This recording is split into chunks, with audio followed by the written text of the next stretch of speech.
Good to have you with us and welcome to ARIRANG News live from our studio in Seoul. I'm Laah Hyun-kyung. We begin with the falling global crude prices. U.S. benchmark oil slipped to below the $50 per barrel mark on Tuesday, setting another fresh low not seen in more than 5 years. That brought down stocks on Wall Street as well. For this story, here's Kim Min-ji. Another oil shock. Global crude prices plummeted to fresh lows on Tuesday over concerns of oversupply and sluggish global growth.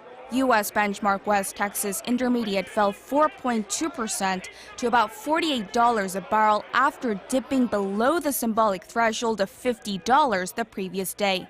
Benchmark Brent crude also shed nearly 4% to just over $51 per barrel. Both are their lowest levels since the spring of 2009. Crude prices have slumped almost 10% this week alone. This comes after Saudi Arabia, the biggest OPEC producer, cut its selling prices in Europe in a move that demonstrates a desire to protect its market share. On Tuesday, Saudi Arabia's King Abdullah said the country will maintain a firm will to deal with the challenges posed by falling crude prices, giving no indication that supplies will be cut. The dip in oil prices translated into losses on Wall Street. The Dow Jones Industrial Average fell 130 points, or nearly 1%, while the S&P 500 also lost about 1% on the back of a sell-off in energy stocks. It was more or less the same in Europe, with markets falling about 1% each. Crude prices have been on a downward spiral since June and have lost more than half their value in that time. Kim Min-ji, ARIRANG News. And the falling oil prices had some analysts in Seoul concerned that it would usher the economy toward a deflationary path. But Finance Minister Choi Kyung-hwan is firm that that will not happen. Instead, he says the drop could actually help the Korean economy. For this report, here's Kim Ji-yeon. Finance Minister Choi Kyung-hwan has dismissed concerns that falling oil prices could lead to deflation. In fact, he says the declines could actually help boost domestic demand as the prices of imports fall. At an economic ministerial meeting on Wednesday, Choi said that the decline in oil prices is fundamentally different from deflation, which occurs due to a shortage of demand rather than an oversupply. He also cited projections from 5 state-run institutes, which forecast that Korea could save $30 billion in oil import expenses if crude prices maintain an average of $63 per barrel. His remarks came amid concerns that deflation is spreading in the Korean economy, currently struggling from sluggish domestic consumption and low inflation rate increases. Some local institutions in Seoul even compare the recession in Korea to that of Japan's long-term economic slump in the 1990s. In response, the finance minister said that the government would increasingly pursue policies to make sure the benefits stemming from falling oil prices help boost domestic consumption and thus the economic recovery. Also during the meeting, Choi vowed to pursue policies that would boost financing from venture capitals and for high-tech innovative industries. Kim Ji-yeon, ARIRANG News. Now, the country's finance industry was once booming, a sector where you could make a fortune if you had the right qualities, but now it's become more difficult to see people in the industry make big money. It's seeing people being let go a lot instead. Ji Myung-gil has this report. Since the 1997 Asian financial crisis, the government has repeatedly set the ambitious goal of turning Korea into one of Northeast Asia's financial hubs.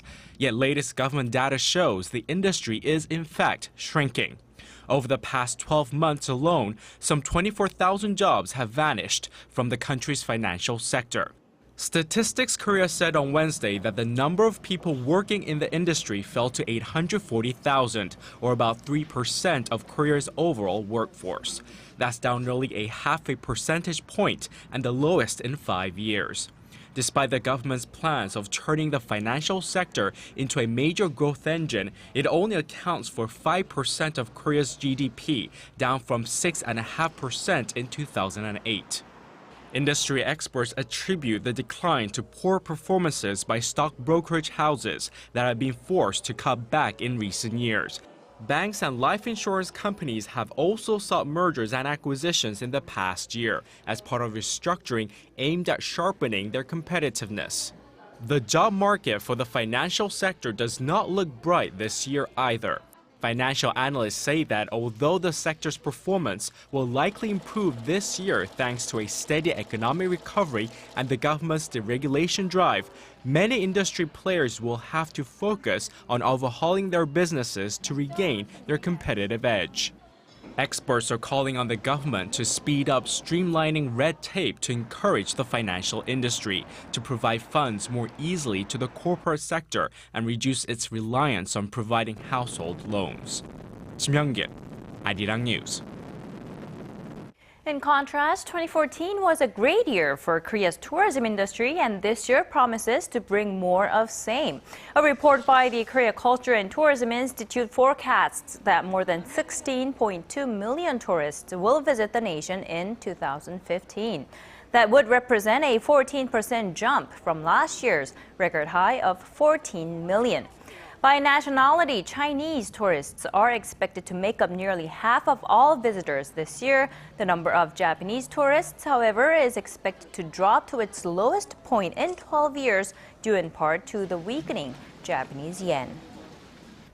Now, tech lovers around the world are thrilled about the annual Consumer Electronics Show, which is underway in Las Vegas. In the past, handheld gadgets were all the rage, but this year, autonomous cars may be stealing their thunder. For this report, here's Connie Lee.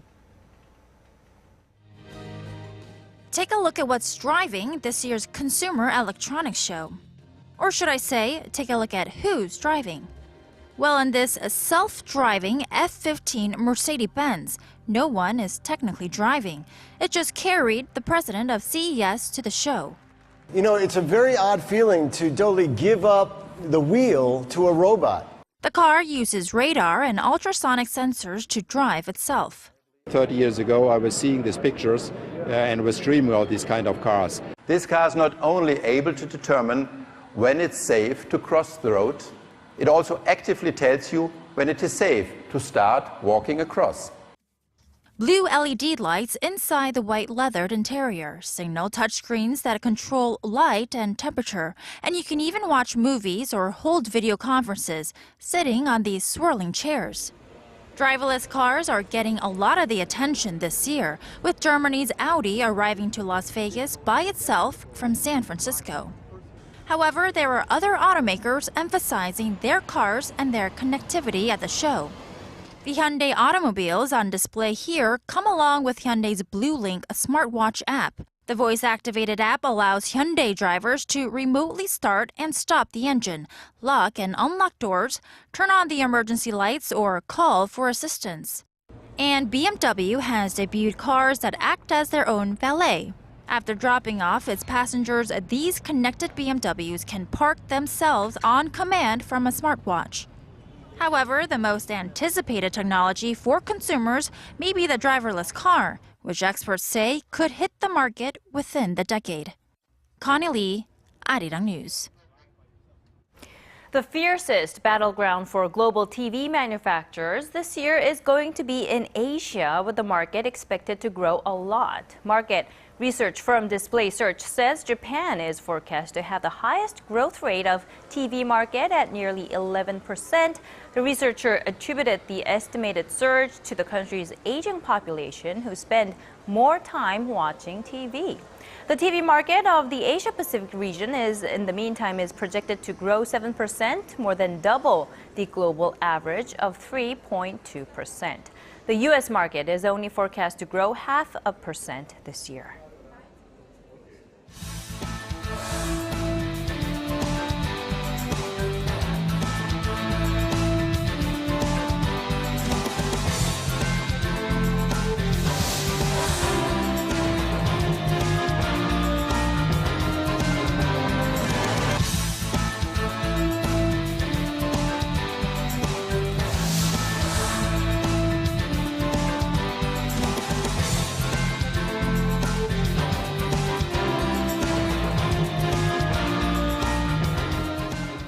South Korea's defense ministry published its white paper on Tuesday. It states that North Korea now has the technology to miniaturize nuclear warheads.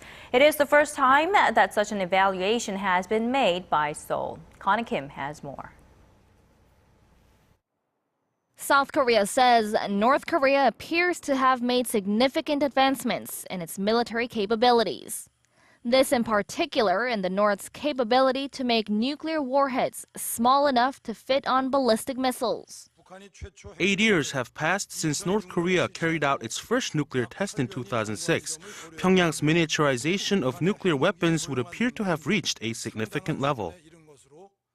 Seoul's defense ministry says this could be a major threat as nuclear warheads could reach the U.S. mainland if successfully mounted to ballistic missiles.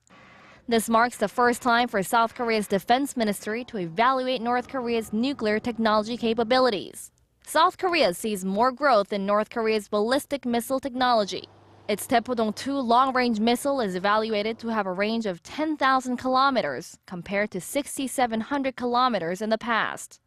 North Korea's military has also grown by an estimated 10,000 soldiers from 2012 to a total of 1.2 million. Now that's nearly double the size of South Korea's forces. But what's not changed in the latest white paper was South Korea calling North Korea as its, quote, enemy. Connie Kim, ARIRANG News. And another worrying military development in the north is its cyber army, which has gotten much larger in size in recent years. According to the white paper, North Korea now has a near 6,000-member cyber team focusing on, quote, physical and psychological paralysis inside South Korea.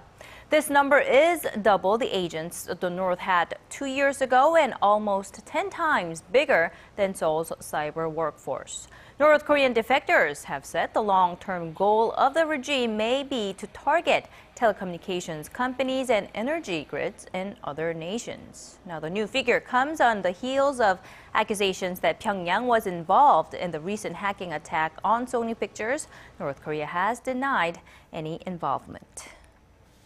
Meanwhile, North Korea has scolded South Korea for doing nothing to stop a group of North Korean defectors from flying more than 500,000 anti-Pyongyang leaflets across the border earlier this week. The North's state-run Korean Central News Agency on Tuesday urged Seoul to ban the leaflet drive and blamed the South for not stepping in. Pyongyang went on to say that improving inter-Korean relations cannot be a one-way street and asked Seoul to clarify that it has the will to engage in sincere dialogue. North Korea has been sensitive about the leaflets, even going so far as to break an agreement to hold high-level talks with South Korea because of them late last year. The U.S. has reiterated that it welcomes Japan's efforts to mend ties with its neighbors, this a day after urging Tokyo to uphold two previous statements that acknowledged past wartime wrongdoings. For the details, here's Lee Ji-yoon. Heading into 2015, Japan faces a critical year in diplomacy, as this year marks the 70th anniversary of Japan's surrender in World War II.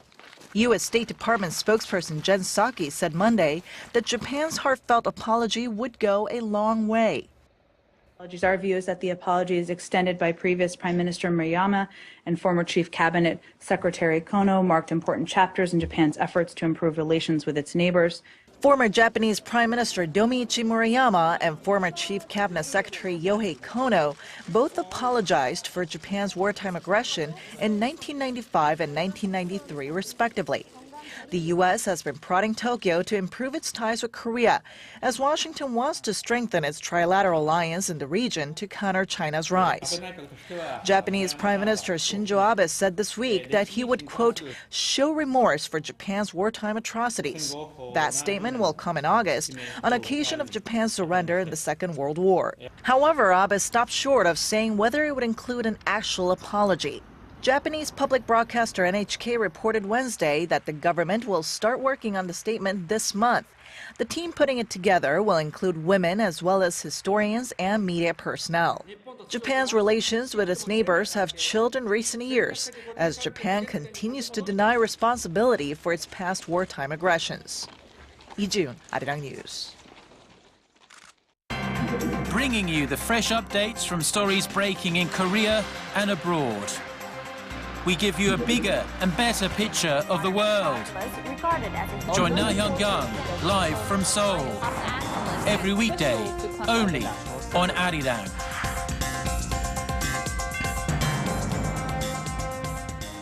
And now on to the breaking news on the missing AirAsia flight. The tail end of the plane has been found on this Wednesday. The head of the search team told reporters in Jakarta that the tail had been located by divers and underwater vehicles.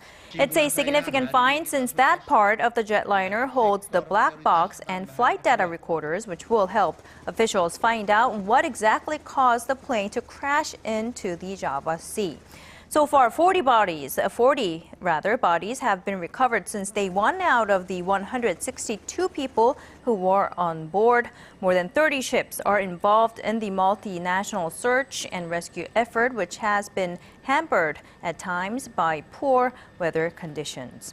All of this, of course, comes after the plane en route to Singapore crashed after taking off from Surabaya, Indonesia, 11 days ago. Researchers at Oxford University have begun human testing of a new Ebola vaccine. The BBC reports that the trial is being conducted on 72 volunteers between the ages of 18 and 50. They will receive a second booster shot 1 or 2 months after their first one. Initial testing on monkeys provided complete protection against the Ebola virus.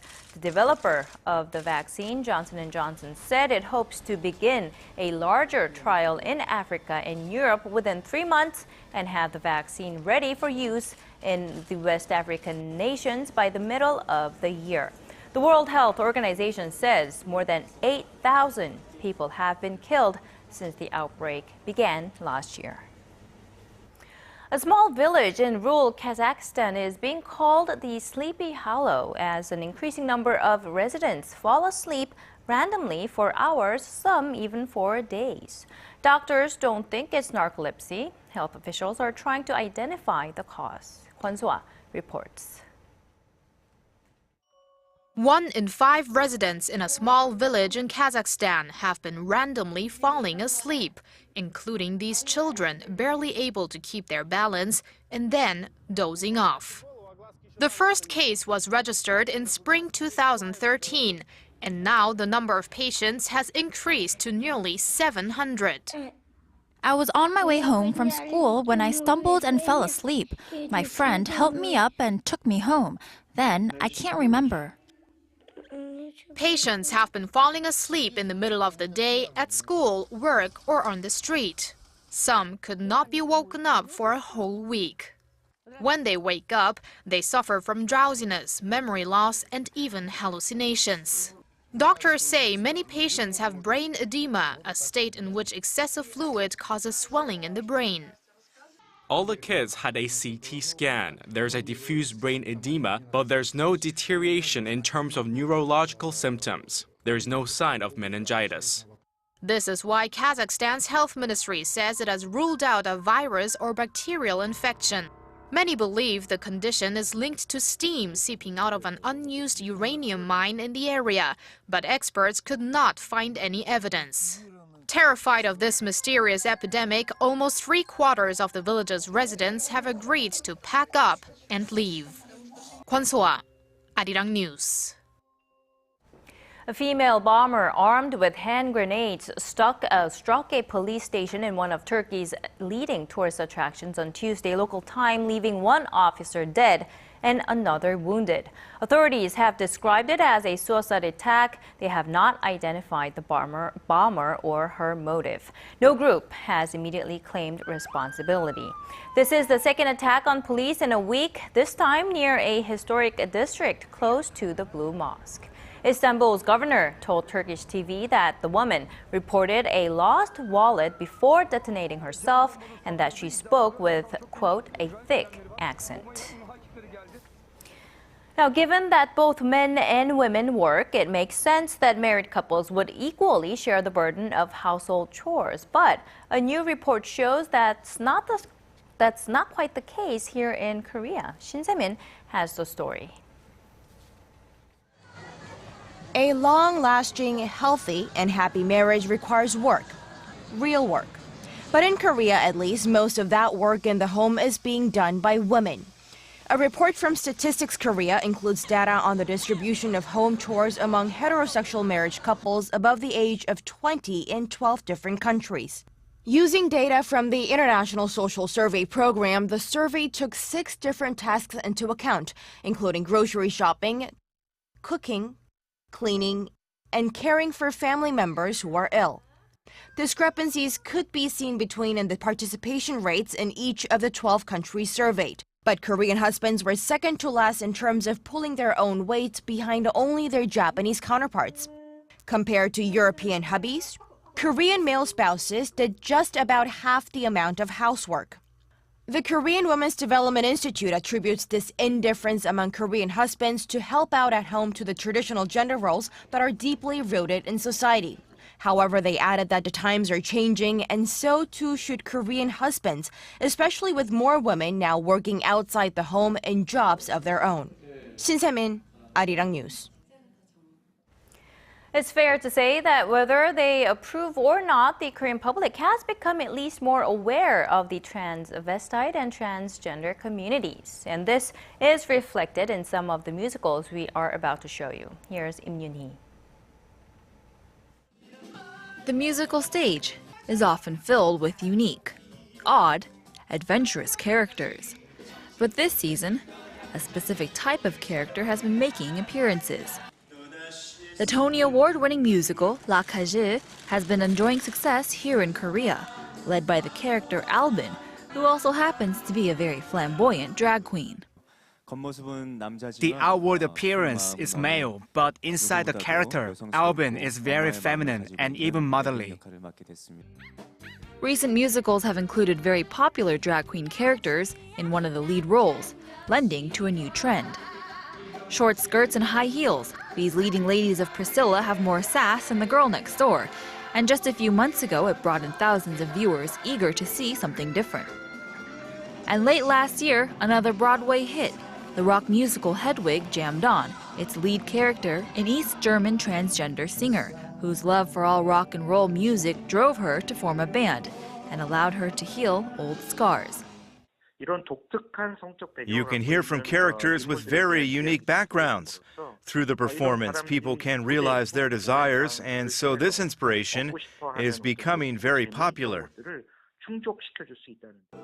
And of course, the lead character, passionate drag queen Lola, has taken to the stage in the Tony Award-winning musical Kinky Boots, showing through the end of February this year.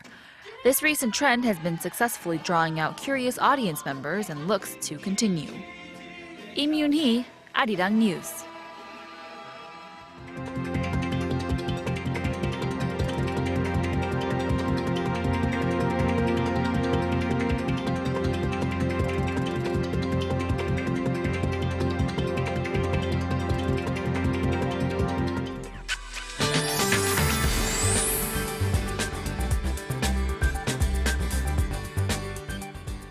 Welcome back. I'm Michelle Park here with the latest weather forecast. An intense cold spell is in full swing with advisories in effect in parts of Gangwon-do, Chungcheongbuk-do, and Gyeongsang-buk-do provinces, while most other regions can expect highs below 0 degrees. Compared to yesterday's readings, it's a lot colder today, about 4 degrees colder to be more exact. However, highs are expected to be similar, but due to the wind, you may feel much colder. And taking a broader look, we can expect clear, sunny skies accompanied by dry weather conditions along the coastlines. And gusty winds are in effect over the nationwide. And taking a look at our readings for today, so it will peak to -2 this afternoon, while Gwangju and Busan will reach higher at 4 and 7 degrees. Moving over to other regions, Jeju Island gets up to 6, Dokdo hits down to 1, while Namkung reaches way below at -7 degrees. Well, that's all for now, Michelle Park. Now here's a look at the weather conditions around the world.